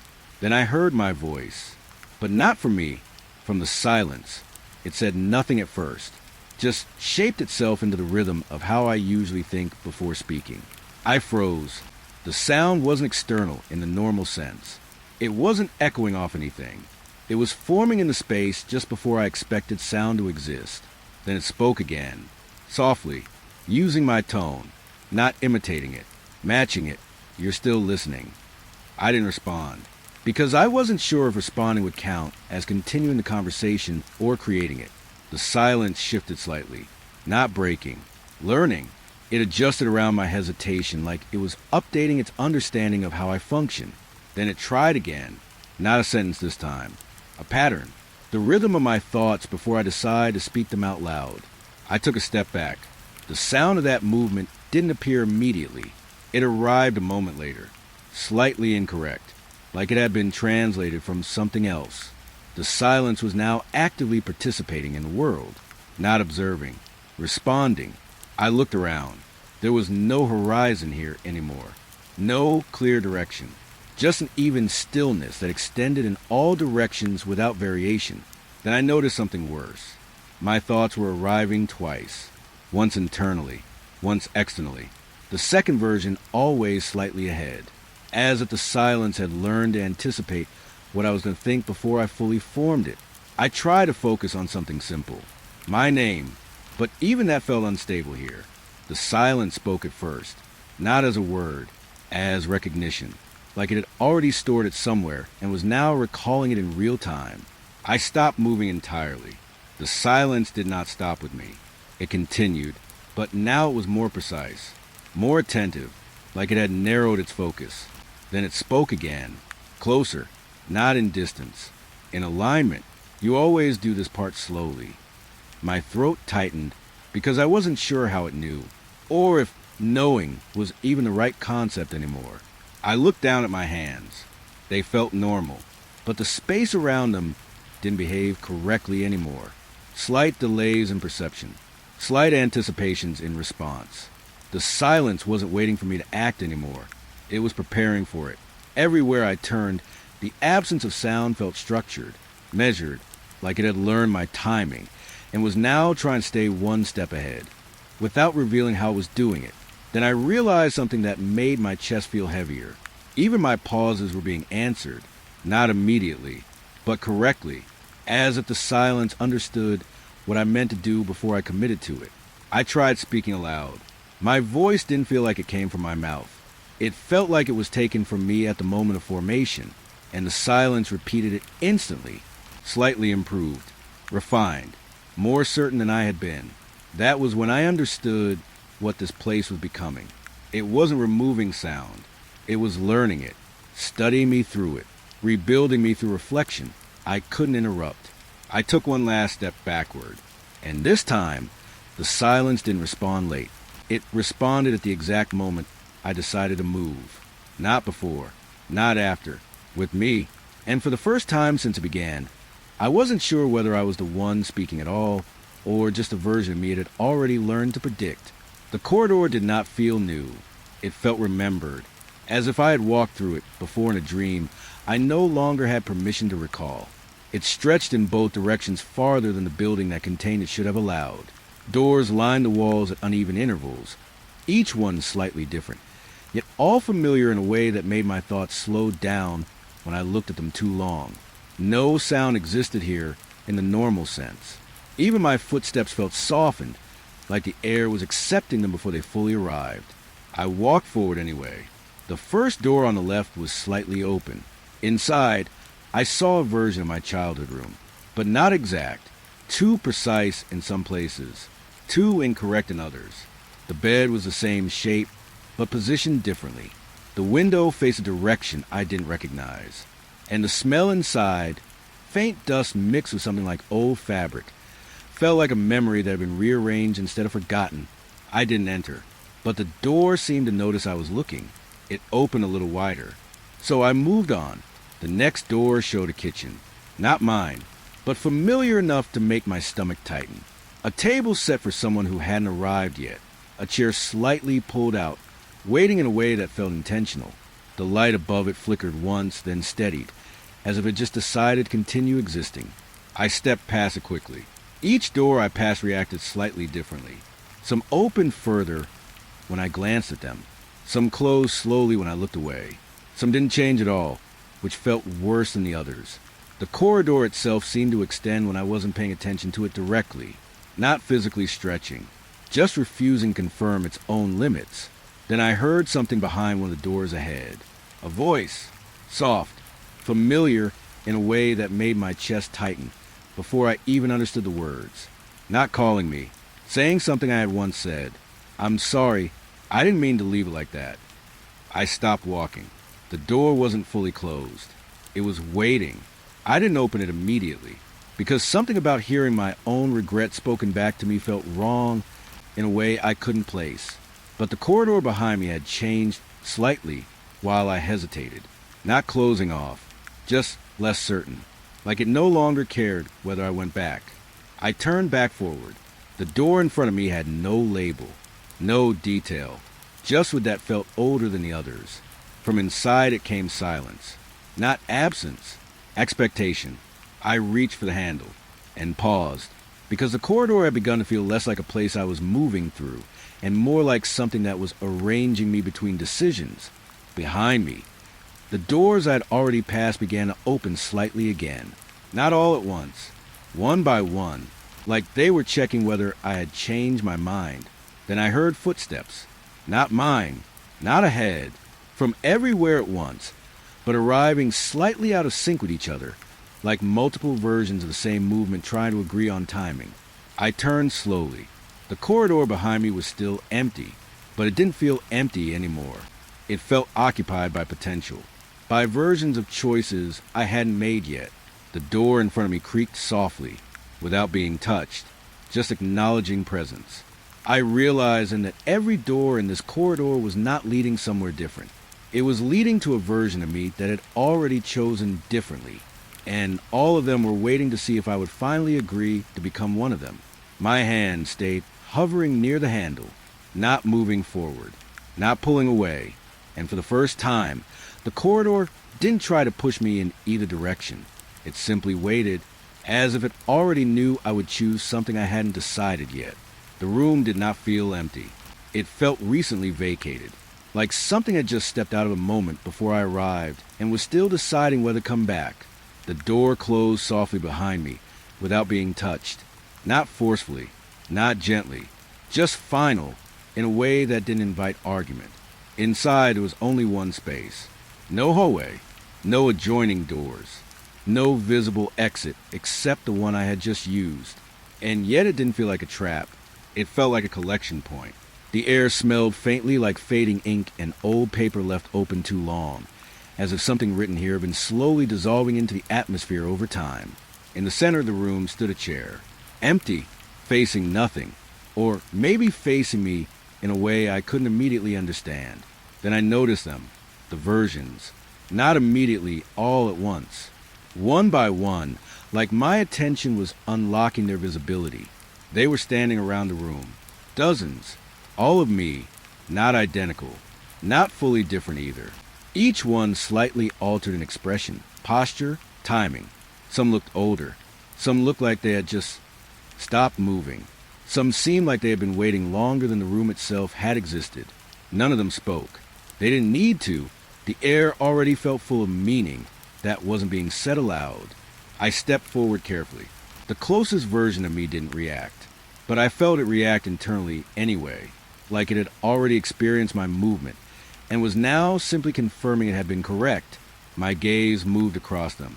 They were all facing the same point. Not me, not the chair. Something slightly beyond both, as if the room contained a direction I couldn't fully perceive yet. Then one of them moved, just slightly, not stepping forward, not approaching, adjusting posture, as if making space for me to understand something I was late to noticing. The air grew heavier with attention, not pressure, awareness. I looked at another version of myself near the wall. Its expression shifted very subtly when I looked at it directly. Not surprise, recognition, like it had been waiting for me to finally notice it noticing me. Then I saw something worse. The newest version. It was standing near the doorway I had entered through, but it wasn't looking at me. It was looking at the room itself, as if it remembered arriving here differently than I did. I took a slow step back. None of them followed. None of them needed to, because the room itself seemed to adjust around my movement instead. The chair in the center creaked softly, without anyone touching it. Every version of me turned their attention toward it at the same time, not in unison, in agreement, like this moment had been anticipated across all of them. I realized then that I wasn't the subject of the room. I was the most recent entry, the newest correction, the most unstable version still deciding what to become. One of the older versions stepped aside slightly, not leaving, making space, not for me to move forward, but for me to notice what it had already accepted. The chair was not waiting. It was receiving. Behind me, the door made a soft sound, not closing, confirming, and every version of me in the room remained perfectly still, as if they were all waiting to see whether I would finally stop becoming someone new, and remain one of them instead. The sky didn't darken. It folded, like something enormous and unseen was slowly closing an eyelid over the world. I stood outside without remembering how I got there. The ground beneath my feet felt flat in a way that wasn't comforting, more like it had been pressed down to remove any memory of variation. Above me, light didn't fade normally. It compressed, becoming thinner, quieter, as if the sky itself was trying to reduce how much of itself remained visible. The air grew softer too. Not calm, careful, like even movement had to be reconsidered before being allowed. I looked upward. Clouds, if they could still be called that, shifted in slow alignment, gathering toward a single unseen boundary, not drifting, not forming, just comply with a direction I couldn't identify. For the first time in a long time, I wasn't running from anything. I noticed that with a strange clarity. No urgency in my body, no instinct to escape, only observation, as if something in me had finally stopped resisting the idea that movement wasn't always necessary. The wind moved once, then stopped, as if it had checked whether it was still allowed to continue. Far above, faint patterns appeared in the dimming sky. Not stars, not constellations. Something more deliberate, like symbols trying to arrange themselves into meaning, but refusing to settle into any known language. I couldn't tell if I was remembering them or seeing them for the first time. Then I heard something behind me, a sound that didn't belong to the air, more like pressure shifting through space. I didn't turn immediately, because turning felt unnecessary, not dangerous, just optional. The sky continued closing, not quickly, not slowly, indifferently, like it had decided the world below had been observed long enough. I finally turned my head, slightly. No clear figure, no movement I could name, just a suggestion that something had been standing there long enough to stop needing to announce itself. I looked forward again, and realized something unsettling. The horizon was shrinking, not physically collapsing, but reducing in definition, edges losing permission to remain separate from each other. Everything was becoming closer in concept. Even if distance remained unchanged, the sky dimmed further, but instead of darkness, it became something more structured, like a lid lowering into place that wasn't meant to shut the world out, but to seal it in. I felt no fear in the way I expected. That emotion felt distant now, like something I had already passed through earlier and didn't have access to anymore. Only awareness remained, and a quiet acceptance that the sky wasn't ending. It was completing something. Above me, the final gap narrowed, light thinning into a single remaining seam. And as it closed further, I realized the strangest part. Nothing inside me resisted it, not because I understood it, but because something in me had already stopped distinguishing between outside and inside it all. The last strip of sky held for a moment longer than expected, as if checking whether I was still watching. Then it closed completely. There was no transition into the final place. No arrival. Only continuation without contrast.